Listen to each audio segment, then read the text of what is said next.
The sound of ripping fabric echoed through the crowded hallway like a gunshot. Zara Washington stood frozen, her white dress torn from shoulder to waist, exposing her sports bra underneath. 200 students watched. 200 phones recorded. But Zara didn't cry, she didn't scream, she didn't run. Instead, her eyes went cold as winter frost. Chad Peterson, star quarterback of Westmont Prep, stepped back with a satisfied smirk, holding a piece of her dress like a trophy. "Not so high and mighty now, are you?" That's when everything changed. Zara's stance shifted. Her breathing slowed. Her hands rose into a position that made Coach Williams, watching from his office doorway, mutter a single word. The new girl wasn't just new. She was dangerous. Let me tell you how we got here, and why this moment would change everything at Westmont Preparatory Academy forever. 3 weeks earlier, Zara had been nobody. Just another transfer student trying to disappear into the background of her new Atlanta prep school. She'd moved here with her mother after everything fell apart in California. The empty cardboard boxes still sat in her room unopened, like promises she couldn't bring herself to keep. Why bother unpacking when nothing felt permanent anymore? "This is our fresh start, baby," her mother had said, forcing a smile that didn't quite reach her eyes as they pulled into the driveway of their modest rental house in a neighborhood that bordered the wealthy districts where Westmont students lived. They both knew the real reason for the move. The drunk driver who'd taken her father had also taken their ability to stay in their old home, their old life, their old sense of security. Zara touched the black belt folded carefully in her suitcase. Her father's black belt, earned through years of dedicated training before his military service. The leather was worn smooth from countless training sessions, and it still carried the faint scent of the dojo, where he taught her everything he knew about discipline, respect, and the warrior's code. "I won't let you down, Dad," she whispered to his photograph on her nightstand. Sergeant Marcus Washington, United States Marine Corps, 3 tours in Afghanistan, Bronze Star recipient, devoted father. The man who taught her that strength wasn't about size or aggression. It was about courage under pressure and the will to protect those who couldn't protect themselves. Westmont Preparatory Academy stood like a fortress of red brick and Southern privilege in the heart of Atlanta's most exclusive suburb. The imposing structure had been built in 1923 with oil money and railroad fortunes, its Gothic revival architecture designed to intimidate and inspire awe. Towering oak trees lined the circular drive, their branches heavy with Spanish moss that whispered secrets of generations past. The parking lot was a showcase of wealth that made Zara's heart sink. Row after row of luxury vehicles, BMW sedans, Mercedes SUVs, lifted trucks that cost more than most people's annual salaries. Her second-hand Honda Civic, with its faded paint and minor dents, looked like a toy car abandoned in a dealership showroom. She pulled into the only empty spot she could find, way in the back corner near the maintenance shed, where the less fortunate students were apparently expected to park. Even the parking spaces here had an unspoken hierarchy that reinforced the social order of this elite institution. The moment she stepped out of her car, Zara felt the weight of attention settling on her shoulders like a heavy cloak. Not because she was particularly beautiful or particularly ugly, but because she was conspicuously different. In a school where 85% of the student body was white and generationally wealthy, she stood out like a drop of ink in a glass of cream. Her dark skin, natural hair, and modest clothing marked her immediately as an outsider, someone who belonged to a different world, a different economic class, a different racial reality. She could feel the curiosity, the judgment, the subtle calculations being made about her background, her family's financial situation, her right to be there. The sign at the entrance read, "Home of the Warriors" in bold gold letters, and underneath smaller plaques bragged about the school's impressive achievements. 5 state championships in football, 3 in basketball, 2 in lacrosse, and a long list of academic honors that justified the astronomical tuition fees. But what the signs didn't mention was the other tradition at Westmont Prep, the unspoken understanding that certain students were untouchable, that certain behaviors would be overlooked, and that certain voices would never be heard no matter how loudly they screamed. Chad Peterson noticed her first, of course.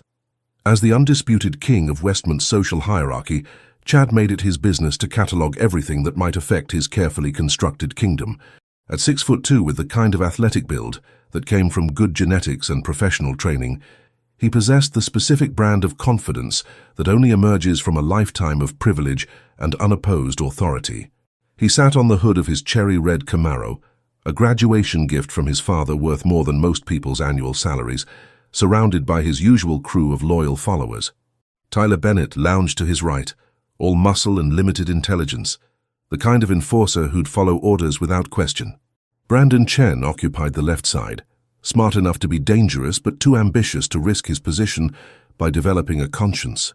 "Fresh meat alert," Tyler announced with a crude laugh, nudging Chad's shoulder as he tracked Zara's movement across the parking lot. Chad's eyes tracked Zara as she walked toward the main entrance, moving with the careful awareness of someone who'd learned to evaluate threats and escape routes before entering any space. She didn't walk like the other girls at Westmont. There was no practiced sway designed to attract attention, no conscious effort to display wealth or status. Instead, she moved with the measured steps of someone who'd been trained to stay alert, to observe, to survive. Military kid, Chad thought, with the dismissive confidence of someone who'd never faced real hardship. They always had that hyper-vigilant look, like they expected an attack at any moment. It was a vulnerability he could exploit, a weakness he could use to establish dominance. "Dibs," Chad said simply, his voice carrying the casual authority of someone who'd never been denied anything he wanted. Brandon laughed, a sound that carried equal parts amusement and fear. "Like you need to call dibs, man. When have you ever not gotten what you wanted?" Never, Chad thought with satisfaction. In 17 years of life, he'd never encountered a problem that couldn't be solved with money, influence, or the implicit threat of social destruction. His father owned half the commercial real estate in Atlanta. His mother sat on the boards of 3 major charities. His family name opened doors that remained permanently closed to people like the new girl. And he wasn't about to start accepting rejection now, especially not from some scholarship case who should be grateful for his attention. But what Chad Peterson didn't know, what none of them knew, was that Zara Washington had been documenting everything from the moment she'd stepped onto campus. Every stare that lingered too long, every whispered comment about her clothes or her hair or her right to be there, every microaggression that reminded her she was an outsider in this world of inherited privilege. Her father had taught her that habit during his military service. "Information is ammunition, baby girl," he'd told her during one of their training sessions in the garage.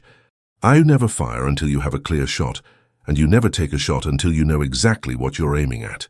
Zara made it through her first 3 classes without major incident, though she felt the weight of constant observation like a physical presence.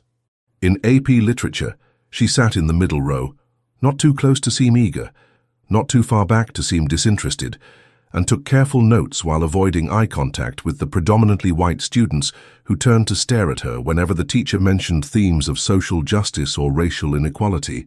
During chemistry, a blonde girl named Ashley whispered loudly enough for half the class to hear, "I wonder if she's here on scholarship," the words carrying implications that made Zara's jaw tighten. She'd encountered this particular form of racism before, the assumption that black students couldn't possibly belong in elite academic spaces through merit alone. In AP History, the teacher, Mrs. Henderson, asked the class to discuss the long-term impacts of slavery on American society. Every eye in the room turned to Zara, as if her presence obligated her to speak for the entire African-American experience. She remained silent, documenting the incident in her small notebook while the teacher awkwardly moved on to another topic. But it was during lunch that the real social dynamics of Westmont Prep revealed themselves in all their complex hierarchical glory. The cafeteria was a carefully orchestrated symphony of segregation that didn't rely on official rules, but on generations of unspoken tradition. The athletes claimed the tables near the windows, their Letterman jackets and designer clothes marking them as the undisputed aristocracy of the school. The theater kids had carved out their own corner, talking loudly about upcoming productions and college auditions. Honor students clustered near the academic bulletin boards, their conversations focused on SAT scores and Ivy League applications. And then there were the smaller groups, the ones that existed in the spaces between the major social continents, the artists, the musicians, the debate team members, the student government representatives. Each tribe had its own territory, its own customs, its own carefully maintained boundaries. Zara grabbed a tray and surveyed the landscape, searching for neutral ground where she could eat in peace.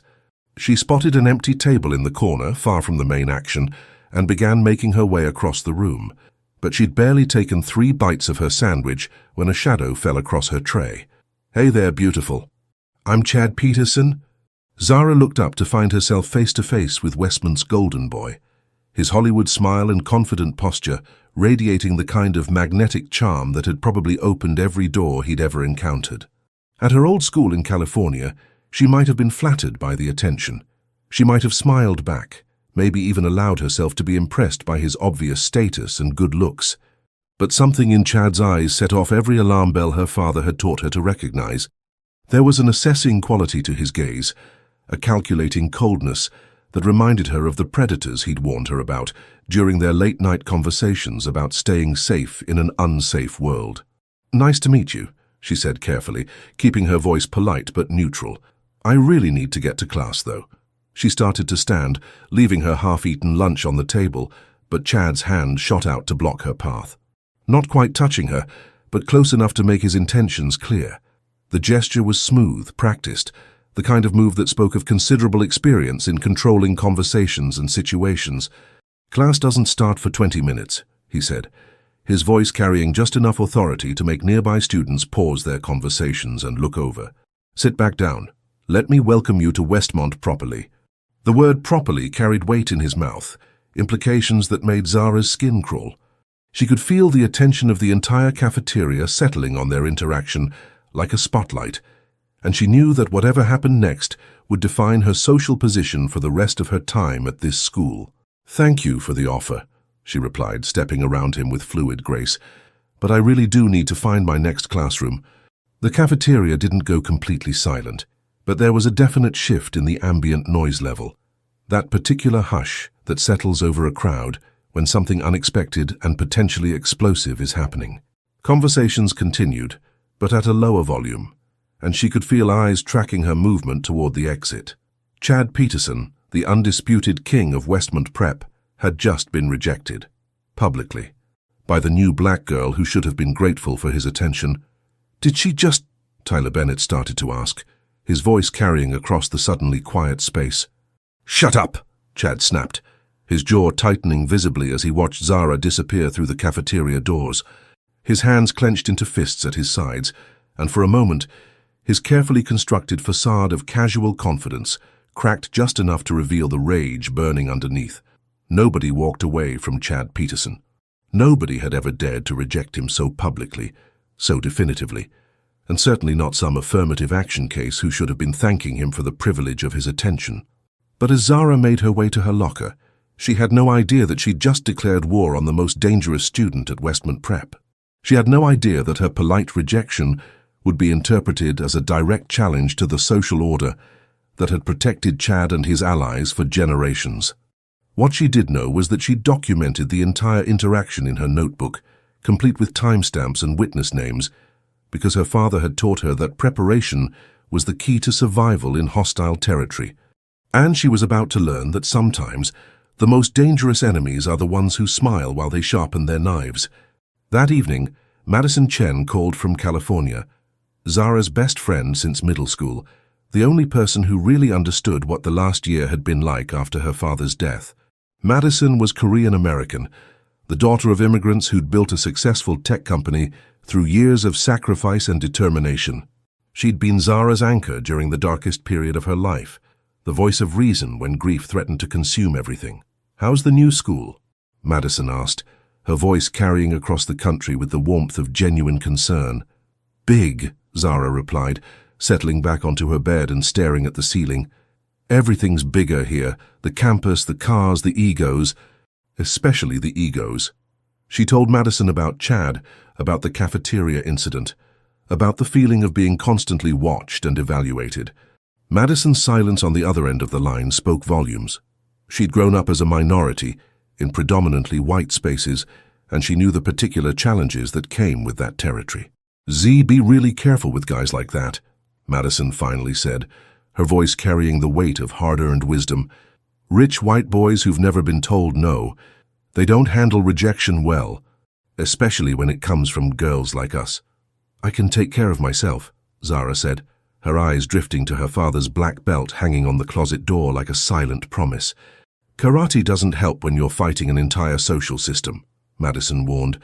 "These people have money, influence, connections. They can make your life hell in ways you can't even imagine.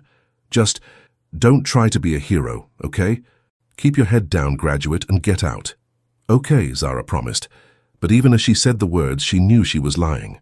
Her father had raised her to stand up for herself, to never back down from bullies, to fight for what was right even when the odds were stacked against her. Madison knew it too. "I'm serious, Z. Promise me you won't do anything stupid." "I promise," Zara said again, but they both knew that some promises were impossible to keep. The harassment started the very next morning, subtle at first, but unmistakably deliberate. Zara's locker had been decorated overnight with red spray paint, the words, "Know your place," dripping down the metal surface like fresh blood. Students gathered around with their phones out, recording her reaction, waiting for the breakdown that would provide content for their social media feeds. But Zara didn't give them the satisfaction. She calmly opened her locker, pulled out a package of wet wipes from her backpack, and began cleaning off the graffiti with methodical precision. No tears, no anger, no dramatic reaction that could be edited and shared online. Just quiet dignity in the face of calculated cruelty. "Maintenance will handle that," said Assistant Principal Hayes, finally arriving after the crowd had gotten their fill of the spectacle. "It's fine," Zara replied, continuing to scrub at the paint. "I've got it." "Do you know who might have done this?" Hayes asked, though his tone suggested he'd already decided the incident wasn't worth serious investigation. Zara could see Chad Peterson across the hallway, leaning against his own locker with a satisfied smirk on his face. His message was clear. This was just the beginning. But she also understood the power dynamics at play. Star quarterback versus new black girl. Privileged white family versus struggling single mother. Institutional protection versus systemic vulnerability. "No, sir," she said quietly. "Probably just a prank." Hayes looked relieved to have an excuse to avoid complications. "Well, let me know if there are any more incidents." But Zara was already 3 steps ahead, documenting everything in her notebook with the systematic precision her father had taught her. She photographed the graffiti from multiple angles, recorded the timestamp, noted the witnesses, and began building a case that would eventually destroy the people who thought they could break her. The escalation continued throughout the week, with the systematic precision of a military campaign. Wednesday morning brought new challenges. Zara's homework mysteriously disappeared from her backpack during PE class, forcing her to explain to her AP literature teacher why she couldn't turn in her essay on systemic oppression in American literature. The irony wasn't lost on anyone in the room.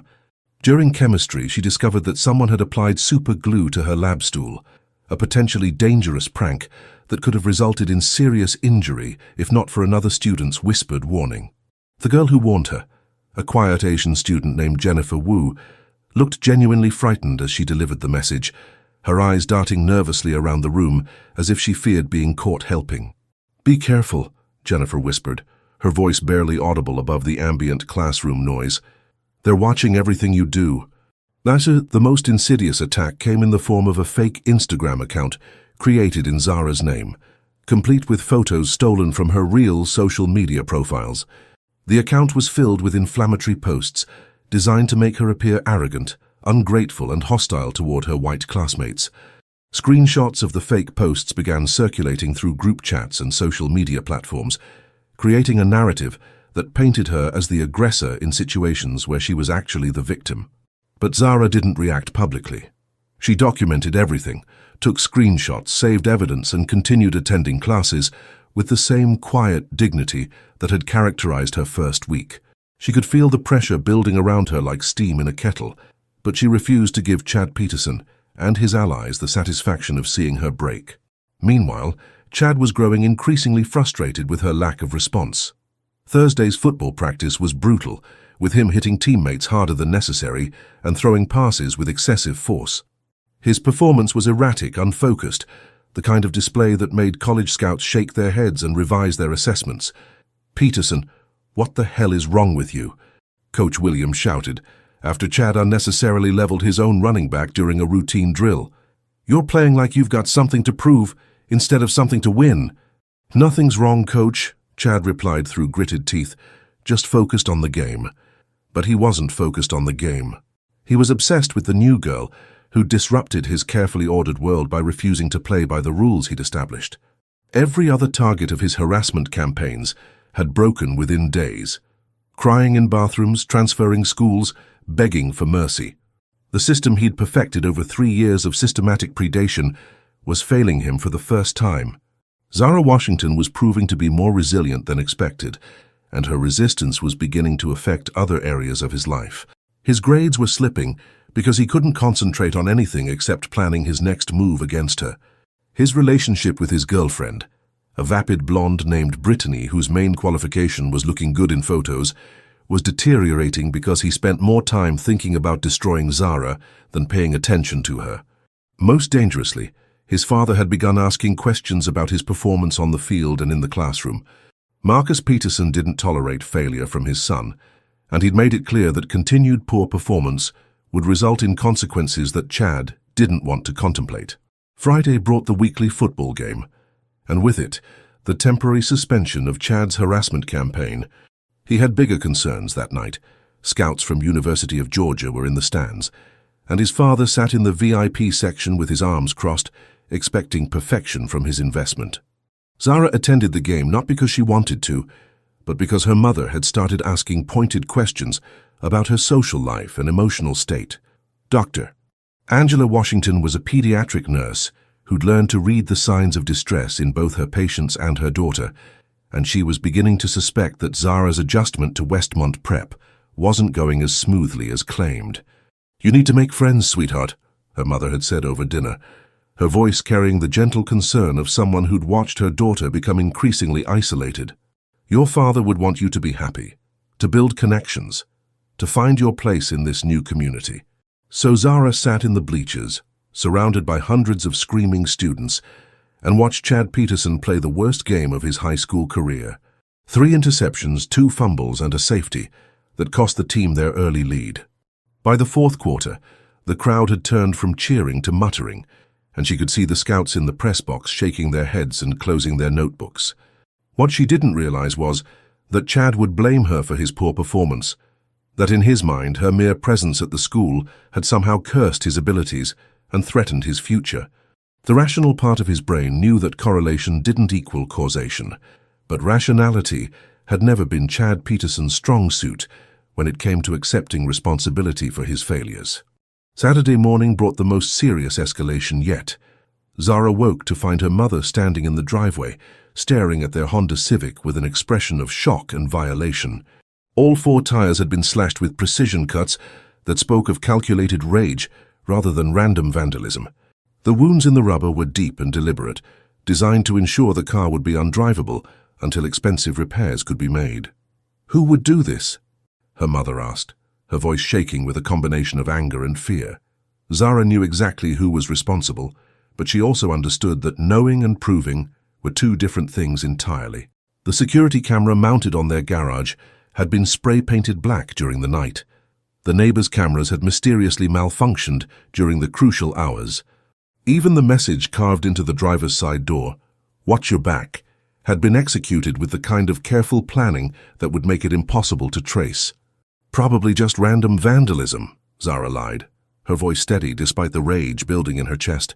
"Kids being stupid. I'll call the police."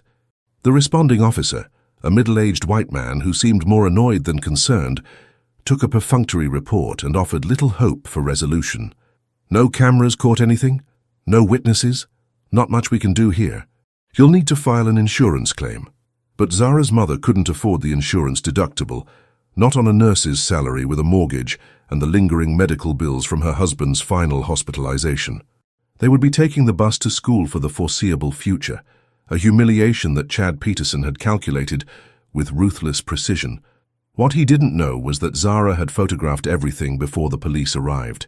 The slashed tires, the spray-painted camera, the carved message, all of it went into her evidence folder, building a case that would eventually destroy the people who thought they could terrorize her family with impunity. Monday morning's bus ride to school was exactly what Chad had planned, a public demonstration of his power and her vulnerability. Zara sat in the front section, trying to ignore the increasingly loud comments from Tyler Bennett and Brandon Chen in the back seats, their voices carrying the particular cruelty that comes from knowing you're protected by wealth and privilege. "Heard your daddy died crying like a little baby," Tyler called out, his voice pitched to carry throughout the bus. "Maybe that's why she's so stuck up," Brandon added, his tone carrying academic precision applied to emotional torture. "No man around to teach her respect." "Bet we could teach her some respect," Tyler continued, the sexual implications clear in his voice. Zara's hands gripped her backpack straps with white-knuckled intensity. Her breathing changed, becoming deeper and more controlled, the same disciplined rhythm her father had taught her during their training sessions. "Center yourself. Find your balance.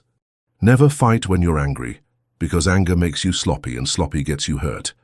An elderly African-American woman sitting across the aisle caught Zara's eye and mouthed silently, "You okay, baby?" Zara nodded, forcing her hands to relax and her breathing to return to normal. Not here. Not on a moving bus full of witnesses who might be injured if violence erupted. That's exactly what they wanted, for her to lose control, to give them justification for whatever they planned to do next. She made it to school with her dignity intact, but the day was far from over, and the worst was yet to come. Zara's locker had been transformed into a shrine of cruelty that took her breath away. Newspaper clippings about her father's accident were taped to the metal surface, including photos from the crash scene that must have required considerable effort to obtain. His obituary had been printed and laminated, surrounded by images of the intersection where a drunk driver had ended the life of a decorated Marine veteran. In the center of this macabre display was a handwritten note in block letters. "Maybe you'll join Daddy soon." The hallway around her locker was crowded with students, their phones out and recording, waiting for her breakdown. This was the moment they'd been building toward, the complete psychological destruction of the girl who dared to reject their golden boy.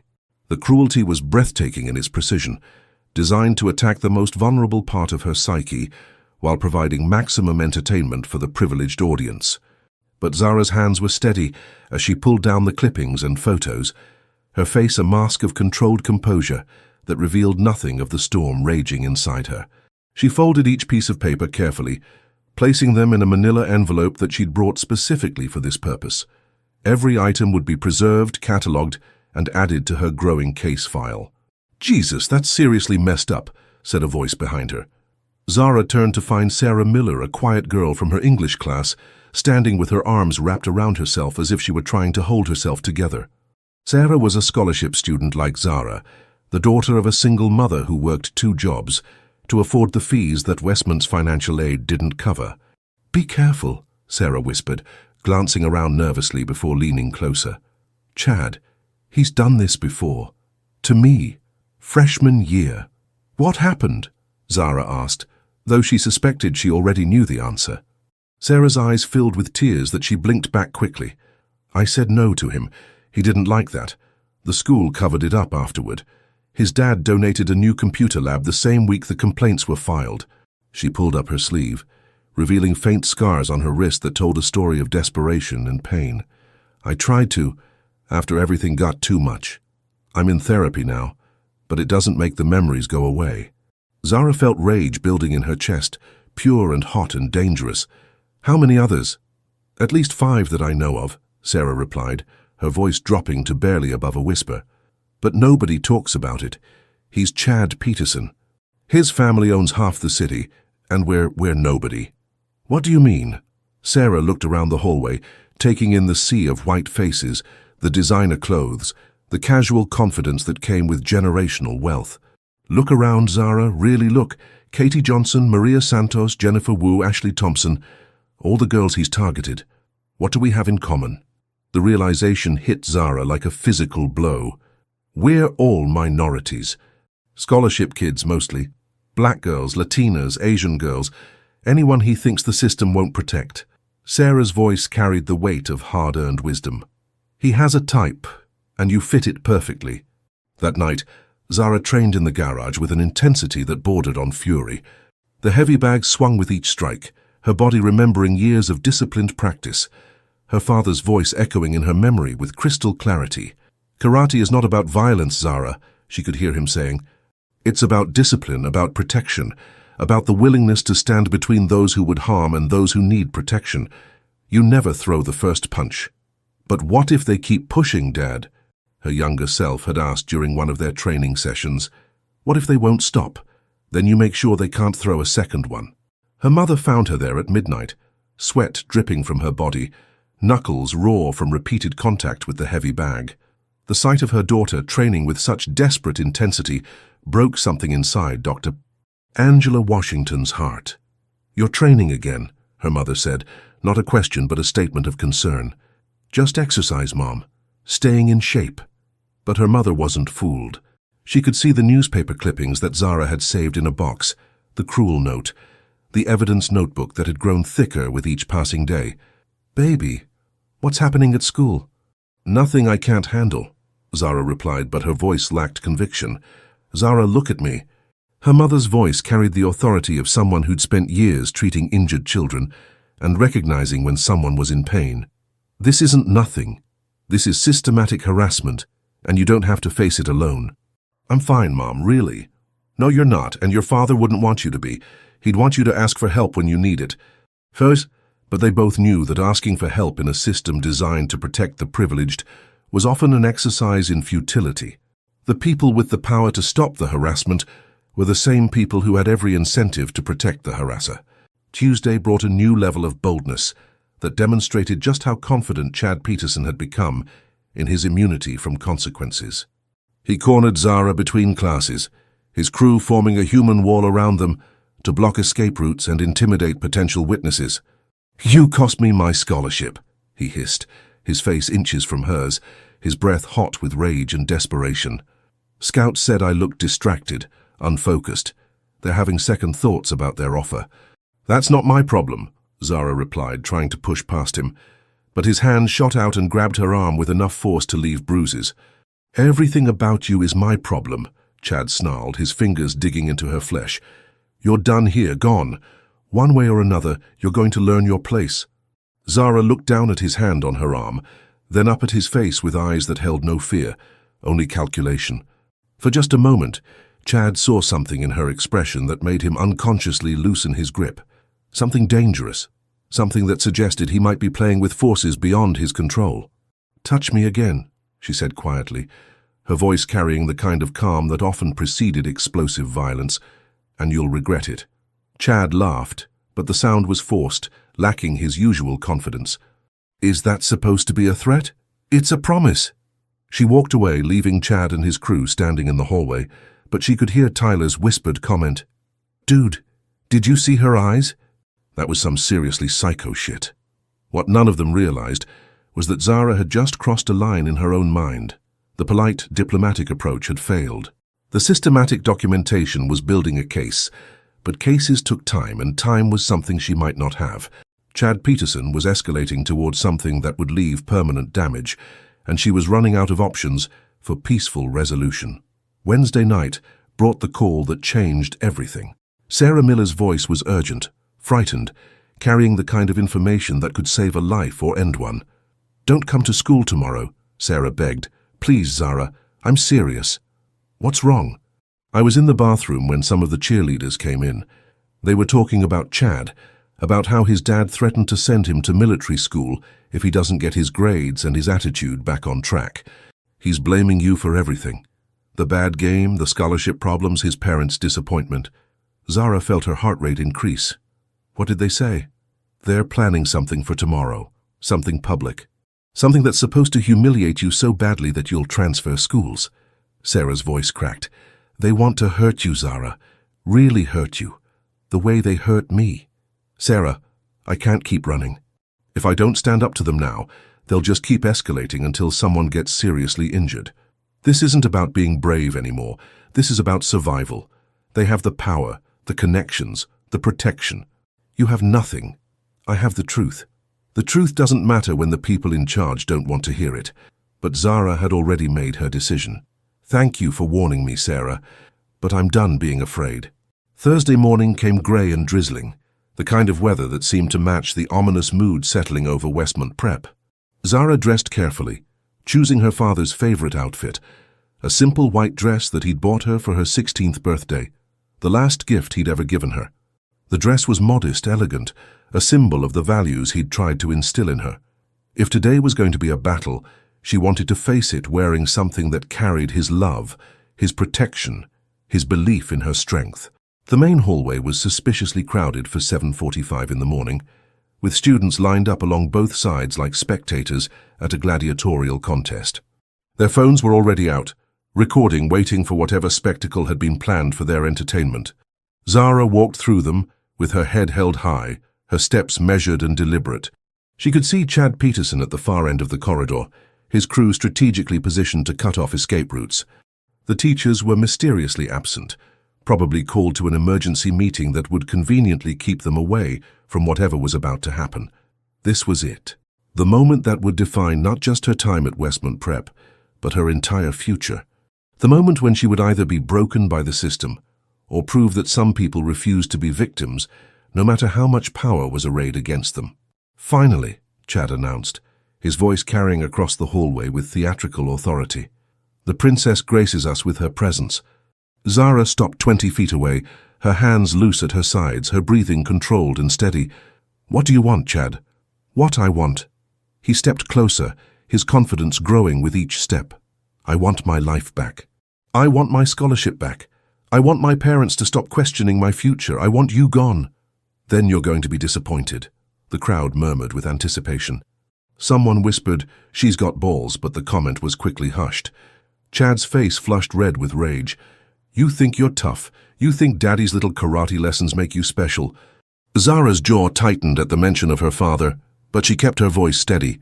"Leave my father out of this." "Why? He's dead. He can't protect you now." Chad was close enough that she could smell his cologne mixed with the sweat of nervous aggression. "I heard he died like a coward, probably running away from his problems, just like you're always trying to do." "My father was a hero," Zara said, her voice carrying clearly through the silent hallway. "Yeah? Then where is he now?" Zara turned to walk away, but she'd only taken 3 steps when Chad's hand shot out, grabbing her shoulder and spinning her around hard enough to make her stumble. She caught herself against the lockers, her heart racing with the adrenaline of impending violence.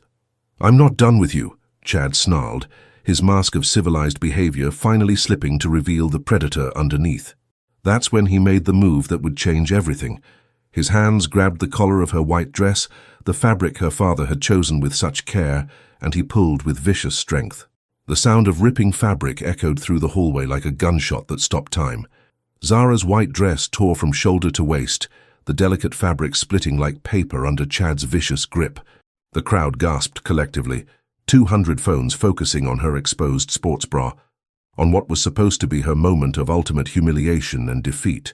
But Zara Washington didn't cry. She didn't scream. She didn't cover herself and run like every other victim before her had done. Instead, her entire body transformed with the fluid precision of someone who'd spent years training for exactly this moment. Her stance shifted, weight distributing perfectly across both feet in a fighting posture that spoke of countless hours of disciplined practice. Her breathing slowed to the controlled rhythm her father had drilled into her during their sessions in the garage. Her hands rose into a defensive position that made the calluses on her knuckles visible, scarred evidence of years spent conditioning her body for combat. "My father," she said, her voice carrying with crystal clarity across the silent hallway, "was a United States Marine. He served 3 tours in Afghanistan, saved 19 lives in combat, and he taught me that violence is always the last resort." Chad laughed, but the sound was nervous now, lacking his usual confidence. The predator was beginning to sense that his prey might be more dangerous than anticipated. "So what? You're going to karate chop me?" Zara's eyes met his with the steady gaze of someone who'd made peace with what was about to happen. "No, I'm going to give you one chance to walk away." The crowd held its breath. Nobody moved. Nobody spoke. The hallway was suspended in a moment of perfect tension, like a bowstring drawn to its breaking point. Chad Peterson's pride made the decision for him. He lunged forward, reaching for her again, confident in his physical superiority and his institutional protection. But Zara Washington had been waiting for this moment her entire life. Time dilated as Chad moved toward her, his hands reaching with the casual confidence of someone who'd never faced real consequences. In that stretched moment, Zara's training took over completely. Her father's voice echoed in her mind with crystal clarity. Speed and precision, baby girl. A smaller opponent can defeat a larger one if they're smarter, faster, and more committed to the fight. Zara pivoted on her left foot with balletic grace, her right hand sweeping up in a perfect arc that demonstrated years of disciplined practice. The edge of her hand connected with the side of Chad's neck in a textbook karate chop, the strike precise as a surgeon's scalpel and delivered with the focused power of someone who'd spent countless hours conditioning their body for exactly this moment. Chad's eyes went wide with shock, then confusion, then nothing at all as his nervous system short-circuited. The golden boy of Westmont Prep, the untouchable prince of Atlanta's white elite, dropped like a marionette whose strings had been cut. His body hit the polished marble floor with a meaty thud that echoed off the lockers and reverberated through the souls of every student who'd ever feared him. The hallway erupted into chaos. Some students screamed. Others laughed with nervous hysteria. Most just stared in stunned silence at the impossible scene before them. Chad Peterson, unconscious on the floor, defeated by the quiet black girl they'd all dismissed as powerless. But the fight wasn't over. Tyler Bennett, Chad's loyal enforcer, roared with rage and charged forward like a linebacker targeting a quarterback. His face was contorted with fury, his massive frame moving with surprising speed for someone his size. He'd spent years using his physical presence to intimidate smaller students, and he'd never encountered anyone who didn't immediately back down from his aggressive posturing.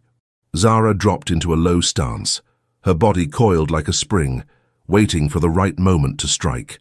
Tyler reached her first, throwing a wild haymaker that carried enough force to knock out most opponents. But Zara wasn't most opponents. She ducked under his clumsy punch, grabbed his extended wrist with both hands, and used his own momentum against him in a perfect hip throw that sent him sailing through the air. Tyler's body crashed into the water fountain with a sickening crack that could have been either the porcelain fixture or his ribs breaking. He lay motionless for a moment, then began gasping for air that wouldn't come, his face turning an alarming shade of purple. Brandon Chen, the smartest of Chad's crew, had been watching the confrontation with growing horror.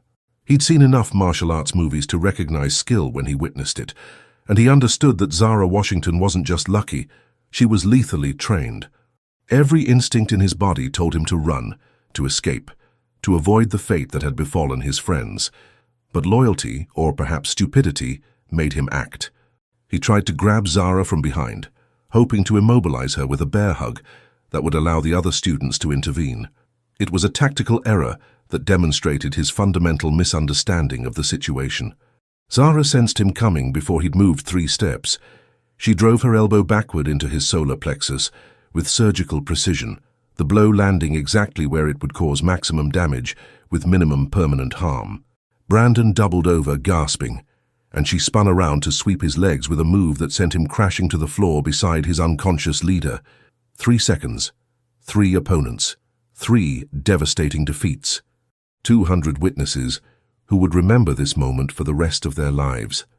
Zara stood in the center of the hallway, her torn dress hanging off one shoulder like a battle flag, her breathing steady and controlled, her hands still raised in fighting position. She looked at the crowd of students, many of whom had participated in or passively enabled her harassment, and spoke with the quiet authority of someone who'd just proven that power and privilege meant nothing in the face of skill and determination. "Anyone else?" she asked, her voice carrying across the silent hallway with perfect clarity. Nobody moved. Nobody spoke. The students who'd spent weeks watching her humiliation with entertainment now avoided her gaze, suddenly aware that they'd been complicit in tormenting someone far more dangerous than they'd ever imagined. If you admire Zara's courage in standing up to this racist system, type brave below. The sound of sirens wailed in the distance, growing louder with each passing second. Someone had finally called for help, though whether they'd been trying to protect Chad or Zara was unclear. But Zara wasn't running. She wasn't hiding. She stood over Chad's unconscious form with the patience of someone who'd made peace with the consequences of her actions. Her father had taught her one final lesson that echoed in her mind as she waited for the authorities to arrive. When you fight, Zara, you fight to end it. Not to win, not to prove a point, but to end it completely. Because if you don't end it, it will end you.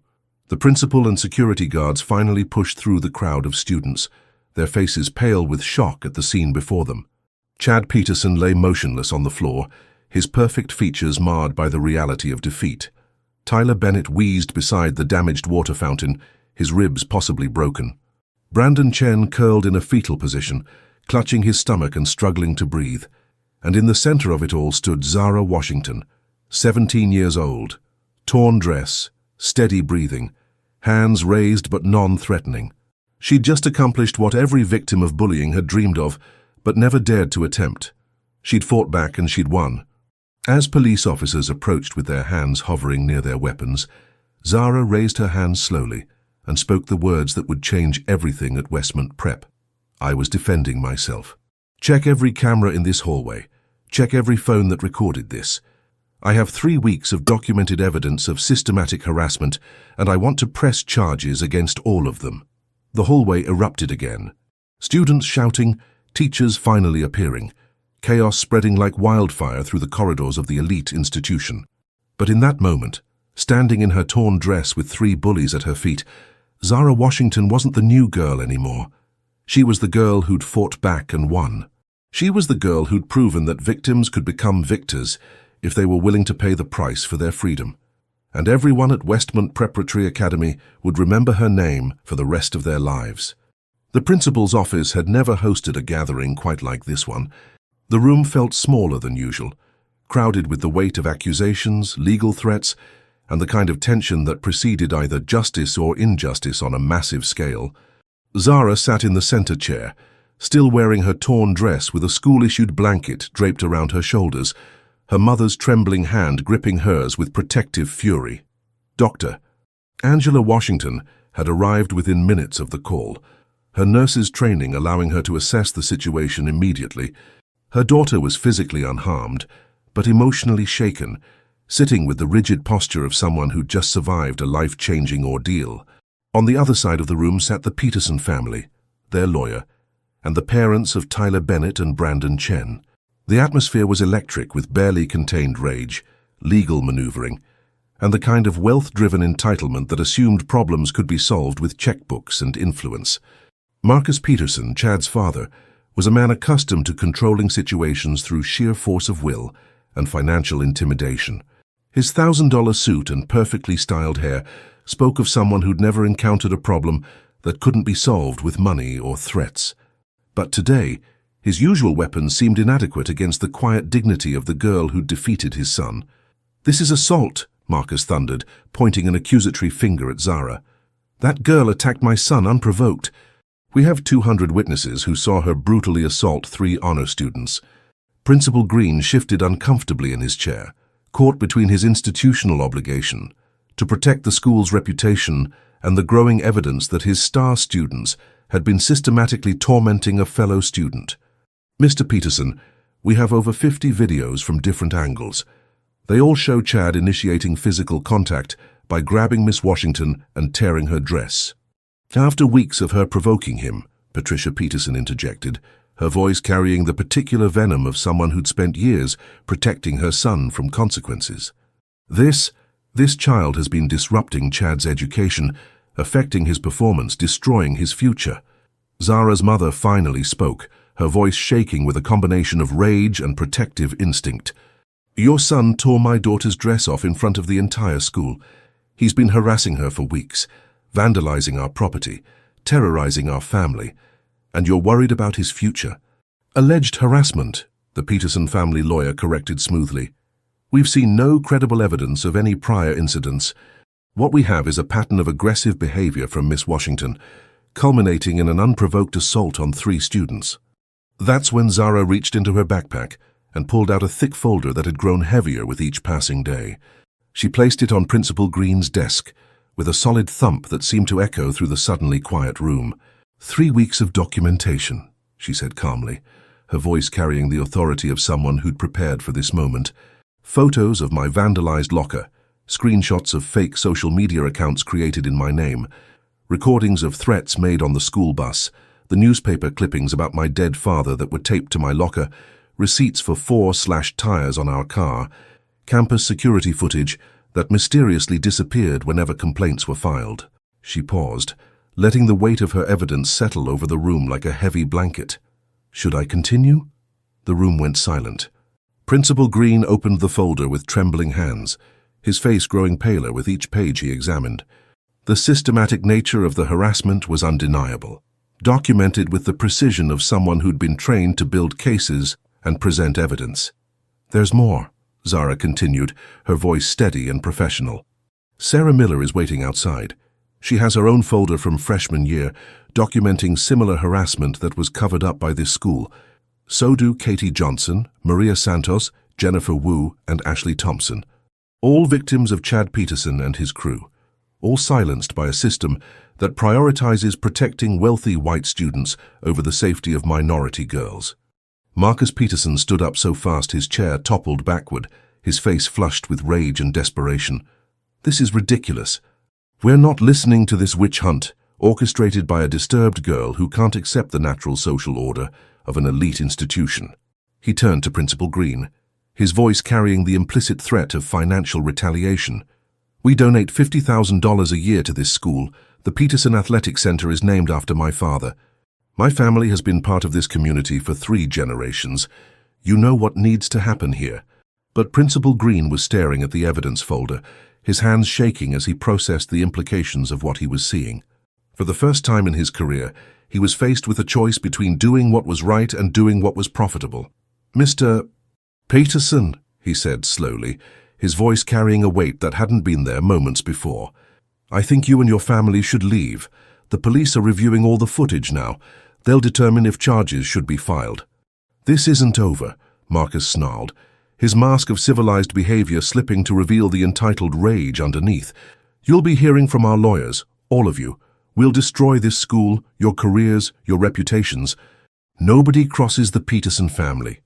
As they stormed out of the office, Patricia Peterson paused at the door. She looked back at Zara with eyes filled with pure hatred, the kind of racial animosity that had been carefully hidden beneath layers of social politeness, but now stood exposed in all its ugly reality. So you've ruined a good boy's life, she hissed, her voice carrying the particular venom of someone who'd never been told no by a person of color. Zara met her gaze steadily, her voice calm and clear. No, ma'am. He ruined it himself. I just stopped him from ruining anyone else's. The next 2 hours were a blur of police interviews, evidence collection, and the systematic dismantling of a cover-up that had protected predators for years. Detective Rodriguez, a seasoned investigator with the Atlanta Police Department's Special Victims Unit, had seen enough cases like this to recognize the pattern immediately. We're dealing with systematic harassment, possibly criminal intimidation, and what appears to be institutional complicity, she told her captain after reviewing the evidence. The documentation is extensive, professional grade. This girl was building a case from day one. The videos were collected and analyzed frame by frame. Every phone that had recorded the confrontation was seized as evidence. The story that emerged was consistent and damning. Chad Peterson had initiated physical contact, escalated to assault, and been met with defensive force that was both proportional and expertly applied. But the real breakthrough came when Sarah Miller entered the conference room, followed by Katie Johnson, Maria Santos, Jennifer Wu, and Ashley Thompson. 5 girls who'd been systematically terrorized, silenced, and discredited were finally ready to tell their stories. Each testimony was worse than the last, revealing a pattern of predatory behavior that had been protected by money, influence, and institutional cowardice. The school's administration had known about the harassment, had received multiple complaints, and had consistently chosen to protect the perpetrators rather than the victims. Why didn't any of you come forward before? Detective Rodriguez asked, though she suspected she already knew the answer. Sarah Miller laughed bitterly, the sound carrying years of accumulated pain and frustration. Have you seen his family? His father owns half the commercial real estate in this city. My parents work for one of his companies. Katie's father is a coach at the school. We all had something to lose. What changed? The detective pressed. Every girl in the room looked at Zara, their eyes filled with a mixture of gratitude and admiration that spoke volumes about the courage it had taken to stand up to a system designed to silence them. She fought back, Ashley Thompson said simply, in front of everyone, She showed us it was possible to win. By afternoon, the story had exploded beyond the walls of Westmont Prep. Videos of the confrontation were viral, shared millions of times across social media platforms. But unlike other viral content, these videos came with context, with background, with the systematic documentation that Zara had been building for weeks. The narrative that emerged was perfect for the current cultural moment. Quiet black girl takes down privileged white bully, exposes systematic racism at elite prep school, proves that victims can become victors if they're willing to fight for themselves. Justice for Zara began trending nationally within hours. Other victims from other schools started sharing their own stories. The conversation about privilege, power, and accountability that had been simmering in American culture for years suddenly had a face, a name, a story that people could rally behind. The Peterson family hired a crisis management firm, but it was too late. The dam had broken, and the flood of evidence, testimony, and public outrage was unstoppable. Companies began pulling sponsorships from Peterson family businesses. The country club where Marcus Peterson was a member started receiving thousands of angry emails. Even the church where the family had been prominent members began distancing itself from the scandal. Local news stations picked up the story first, then national outlets. CNN, Fox News, MSNBC, every major network wanted to interview the girl who'd taken down the system. But Zara declined most requests, preferring to let her evidence speak for itself. "I'm not a symbol," she told the one reporter she did agree to speak with. "I'm just a girl who refused to be a victim. And I want people to understand that this isn't about me. It's about a system that has been protecting predators for years, while silencing their victims." The investigation expanded beyond the school to include the Peterson family's business dealings, their charitable foundation, and their connections to local law enforcement. What emerged was a network of corruption that reached into the highest levels of Atlanta society. Marcus Peterson's restaurant chain began losing franchises. His real estate developments were boycotted. His charitable foundation's tax-exempt status was under review. The family's political connections, once a source of protection, became liabilities as politicians rushed to distance themselves from the scandal. But the most devastating blow came when the FBI's Civil Rights Division announced that they were opening a federal investigation into systematic civil rights violations at Westmont Preparatory Academy. The school's tax-exempt status was suspended. Their accreditation was under review. Parents began pulling their children out in droves. Stories like Zara's inspire people all around the world. Let us know what country and city you're watching from, so we can see how far these powerful messages are reaching. The courtroom was packed beyond capacity on the day of Chad Peterson's hearing. Media representatives filled the press section, their cameras trained on the defendant's table where Chad sat with his head down, no longer the golden boy who'd once commanded respect and fear throughout Westmont Prep. Judge Patricia Williams, an African-American woman who'd faced her own share of discrimination during her rise through the legal system, presided over the proceedings with the kind of stern authority that comes from understanding both sides of the justice equation. The prosecution's case was overwhelming. Video evidence, witness testimony, documented patterns of harassment, and the systematic nature of the abuse painted a picture of predatory behavior that had been enabled by institutional privilege and family wealth. When it was Zara's turn to testify, she walked to the witness stand with the same quiet dignity that had characterized her throughout the ordeal. She wore a simple black dress, appropriate for court, but also a symbol of the mourning that had brought her family to Atlanta in the first place. "Mr. Peterson tore my dress," she said, looking directly at Chad for the first time since the confrontation. "He tried to humiliate me, to break my spirit, to force me to accept a subordinate position in his social hierarchy. But my father taught me that being broken isn't about what happens to you. It's about whether you let it define you." The prosecutor presented the evidence methodically. Photos of vandalized lockers, threatening messages, documentation of systematic harassment that had escalated over weeks. But more powerful than any physical evidence were the testimonies of the other victims. Sarah Miller spoke about her freshman year ordeal, her voice stronger now than it had been in years. "He told me I should be grateful for his attention, that girls like me don't get many chances with boys like him. When I said no, he made sure I understood the consequences." Katie Johnson described how her scholarship had been threatened when she reported the harassment. I was going to be the first in my family to go to college. When I complained about his behavior, suddenly my grades weren't good enough anymore. Funny how they became acceptable again after his family made their donation. Maria Santos talked about the racist comments, the destroyed evidence, the way the system had protected him while punishing her. He said my family should go back to Mexico, even though we've been American citizens for 3 generations. When I recorded him saying it, somehow the recording disappeared. Jennifer Wu's testimony was devastating in its precision. He said Asian girls were supposed to be submissive, that I didn't understand my place in the social order. When I tried to organize the other victims, I was expelled for cheating, with planted evidence that his friend had put in my locker. Ashley Thompson was the final witness, her voice carrying the weight of someone who'd tried to work within the system and been crushed by it. I went to the police. His uncle took my statement. Nothing happened to Chad, but my mother lost her job. The message was clear: stay silent or lose everything. Chad Peterson was found guilty on all charges: assault, sexual harassment, criminal intimidation, and civil rights violations. The judge didn't hold back during sentencing, her words carrying the authority of someone who understood exactly what had happened in that hallway. Mr. Peterson, you used your privilege, your family's money, and this institution's protection to systematically prey on vulnerable young women. You targeted them because you believed they had no voice, no power, no recourse. You were wrong. Chad was sentenced to 2 years in prison, 5 years of probation, 1,000 hours of community service, and mandatory therapy. He was also required to pay restitution to all his victims and was banned from contact with any of them for the rest of his life. Tyler Bennett and Brandon Chen received lesser sentences but faced their own consequences. Tyler was expelled from school and lost his athletic scholarship.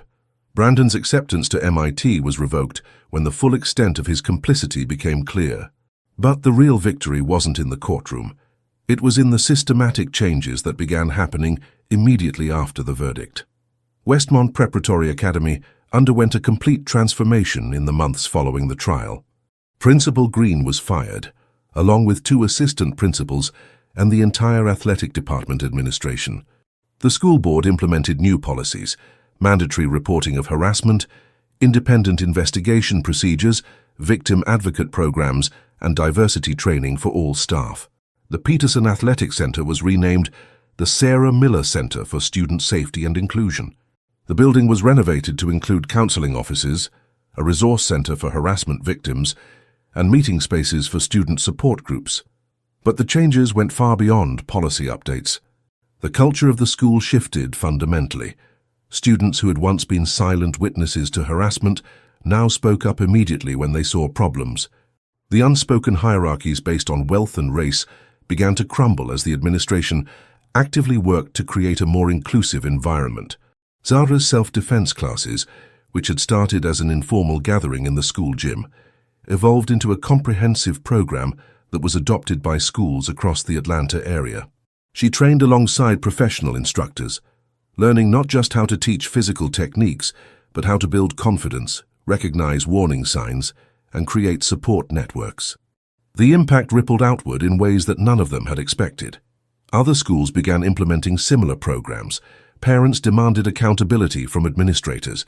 Students who had been silent about their own experiences began speaking up, creating a national conversation about privilege, power, and the responsibility of institutions to protect all their students. Universities across the country offered Zara scholarships, not for athletics but for leadership. Harvard, Yale, Stanford, and dozens of other elite institutions recognized that her courage and documentation skills represented exactly the kind of leadership they wanted to develop. "I want to study law," she told her mother over dinner one evening, surrounded by acceptance letters and scholarship offers. "I want to help other girls who don't have a voice, who don't know how to build a case, who think they have to accept abuse because that's just how the system works. Your father would be so proud, Doctor," Washington said, tears streaming down her face. "He always said you were going to change the world." The Peterson family's empire continued to crumble. Marcus Peterson's business licenses were revoked in 3 states. His wife's charitable foundation was dissolved after a federal investigation revealed financial irregularities. They left Georgia in disgrace, relocating to a small town in Montana where they hoped to rebuild their lives away from the scandal. But the story didn't end with their departure. The network of corruption that had protected them was systematically dismantled. Police officers who had ignored complaints were reassigned or fired. School administrators who had covered up abuse were blacklisted from working in education. The entire system that had enabled the harassment was exposed and reformed. Detective Rodriguez was promoted to head the newly created task force on institutional harassment. Her first act was to establish a hotline where victims could report abuse without fear of retaliation, staffed by trained counselors who understood the complex dynamics of power and privilege. The Washington case changed everything, she told reporters at a press conference. It showed us that documentation, courage, and systematic advocacy can defeat even the most entrenched networks of corruption and abuse. The anniversary of the hallway confrontation became an annual event at Westmont Prep, not a celebration of violence, but a reminder of the importance of standing up for what's right, of the power of documentation and evidence, and of the responsibility that comes with privilege. A memorial wall was created in the main hallway, featuring photos of survivors who had found their voices, quotes about courage and justice, and a simple plaque that read, "In memory of all those who suffered in silence, in honor of those who found their voice, in hope that no one will have to fight alone again."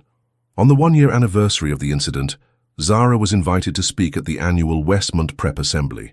She stood before the entire student body, no longer the new girl, no longer the victim, but not quite a hero either. Just a survivor who had refused to be silenced. "A year ago I was nobody," she began, her voice carrying clearly through the packed auditorium. "Just another transfer student trying to disappear into the background. I thought if I was quiet enough, small enough, careful enough, I could avoid trouble. I was wrong." She looked out at the sea of faces, seeing herself reflected in the eyes of students who were still learning to navigate the complex dynamics of power, privilege, and personal responsibility. Predators don't choose victims based on what we do or don't do. They choose based on who they think won't fight back, who won't be believed, who can be silenced through intimidation or systematic harassment.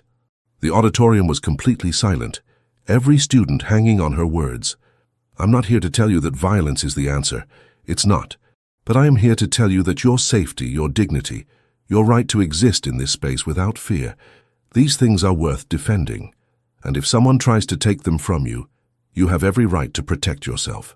She talked about her father then, about the Marine who had taught her to fight but hoped she'd never have to, about losing him and finding strength she didn't know she possessed, about the difference between being strong and being silent.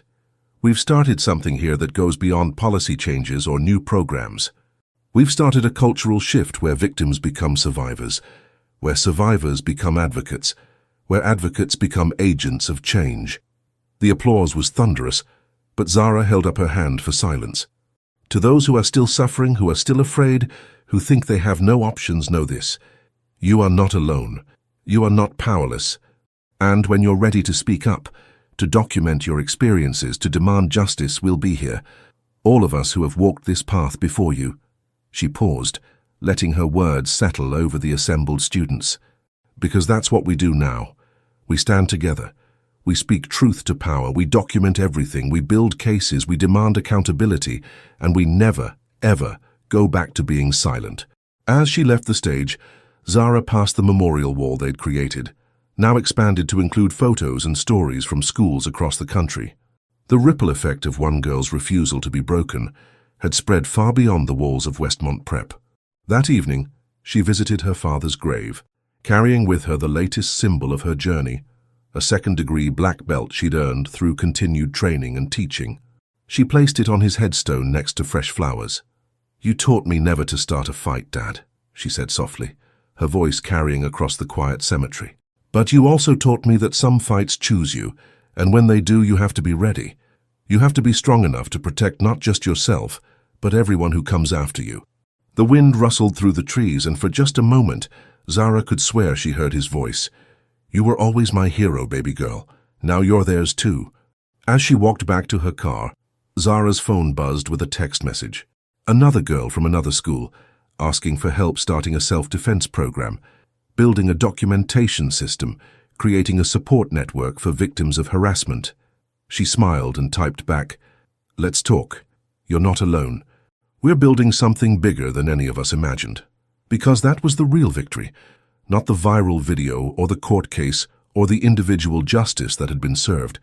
It was the network of survivors who refused to let anyone else suffer in silence. It was the culture that had shifted from protecting predators to protecting each other. It was proof that sometimes one person's courage can inspire thousands to rise up and demand change. 6 months after the trial, Zara found herself standing before a congressional subcommittee on education and civil rights. The hearing room was packed with representatives, advocacy groups, and media outlets, covering what had become known as the Westmont case, a landmark example of how systematic harassment could be documented, prosecuted, and prevented. "Miss Washington," the committee chair began, "your case has sparked a national conversation about harassment in educational institutions. Can you tell us what you think schools and law enforcement agencies need to do differently?" Zara adjusted the microphone, her voice steady and professional. "Thank you, Congressman. I think the most important thing is to understand that harassment is rarely an isolated incident. It's usually part of a pattern, and that pattern can be documented if victims know what to look for and feel safe reporting it." She outlined the documentation system she'd developed, a methodology that was now being taught in schools across the country. Victims need to know that their experiences matter, that evidence can be preserved, and that systematic harassment is a civil rights violation that can be prosecuted under federal law. The committee questioned her for 2 hours, exploring everything from the role of social media in modern harassment to the ways that wealth and privilege can shield perpetrators from consequences. Her answers were thoughtful, detailed, and informed by both her personal experience and the extensive research she'd done since the incident. The system failed not because the tools for justice don't exist, she concluded, but because institutions chose to protect the powerful rather than the vulnerable. That changes when we demand accountability and when we give victims the tools they need to document and report abuse. The hearing was broadcast live and generated millions of views online. Legal experts praised her testimony as a masterclass in victim advocacy. Educational administrators across the country began implementing the documentation protocols she'd developed, creating systematic approaches to harassment prevention that prioritized victim safety over institutional reputation. The impact of her testimony extended far beyond education policy. The Department of Justice announced new federal guidelines for investigating harassment cases, specifically addressing the ways that wealth and privilege could be used to silence victims. The FBI created a new task force focused on civil rights violations in educational settings, with Detective Rodriguez appointed as its first director. But perhaps the most significant change was cultural. The phrase "document everything" became a rallying cry for victims of harassment everywhere. Zara's methodology, systematic evidence collection, witness identification, pattern recognition, was being taught in colleges, workplaces, and community organizations around the world. 3 months after the congressional hearing, Zara received a call that would change the trajectory of her life once again. It was from the MacArthur Foundation, informing her that she'd been selected as one of their youngest ever fellowship recipients, a Genius grant that would provide her with $625,000 over 5 years to continue her work on harassment prevention and victim advocacy. The selection committee was unanimous, the foundation representative explained. "Your work has already transformed how we think about power, privilege, and accountability in educational institutions. This fellowship will allow you to expand that work on a national scale." Zara used the fellowship to establish the Marcus Washington Institute for Educational Justice, named after her father. The institute would become the leading research center for harassment prevention, training educators, law enforcement officers, and victim advocates in the systematic approach she'd developed. The institute's first major project was a comprehensive study of harassment patterns in elite educational institutions. Working with researchers from Harvard, Yale, and Stanford, they analyzed data from over 500 schools and found that Zara's experience at Westmont Prep was far from unique. "We discovered that wealthy white male students were statistically more likely to engage in harassment behavior, particularly targeting minority students," she explained to a packed auditorium at the Institute's first annual conference. But more importantly, we found that this behavior was being systematically protected by institutions that prioritized donor relationships over student safety. The research led to congressional hearings, federal investigations, and ultimately, new legislation that required schools receiving federal funding to implement comprehensive harassment prevention programs. The Washington Protocols, as they came to be known, became the national standard for documentation and reporting. 5 years after that morning in the hallway at Westmont Prep, Zara Washington stood before a room full of young Marines at Camp Pendleton. She felt her father's presence more strongly than ever. These were his brothers and sisters in arms, and now they were listening to his daughter teach them about a different kind of combat. "My father taught me that the greatest warriors are those who protect others," she told the assembled service members. "In the military, you have rules of engagement, chains of command, systems of accountability.